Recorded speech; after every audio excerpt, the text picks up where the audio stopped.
শুভ সকাল গাইস, যারা ওজন কমাতে চান তাদের জন্য এই খাবারটি খুবই কার্যকরী হবে। তো আমি গত 1 মাস যাবৎ ডায়েট করতেছি। তো সকালে আমি এই খাবারটি মেনটেন করতেছি। আমার বাস্তব অভিজ্ঞতা থেকে আমার তিন থেকে 3.5 কেজি আমার ওজন কমেছে। তো এইখানে আমি আজকে সকালে খাবারের জন্য নিয়েছি শসা নিয়েছি, তারপর নিয়েছি হচ্ছে কলা, একটি ডিম নিয়েছি, কিছু কিশমিশ নিয়েছি আর কিছু বাদাম নিয়েছি।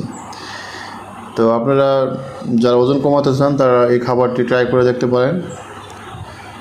তো আমি মনে করি যে আপনারা যদি এইভাবে সকালের খাবারটা এটা মেনটেন করেন, দুপুরে যদি ভাত খান, রাতে যদি হালকা খাবার খান, সেক্ষেত্রে আমি মনে করি যে আপনার 1-2 মাসের মধ্যেই আপনার ওজনটা কন্ট্রোলে চলে আসবে। তো আপনারা আরেকটা বিষয় জানেন যে বাইরে প্রচুর বৃষ্টি হচ্ছে।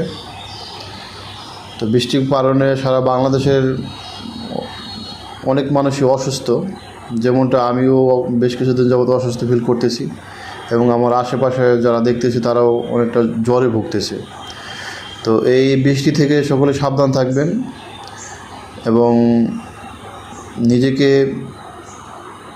নিজের প্রতি যত্ন নিন, এবং আপনার পরিবারের ছোট ছোট ছেলে মেয়ে এবং বৃদ্ধ বাবা মাদের যত্ন নিন।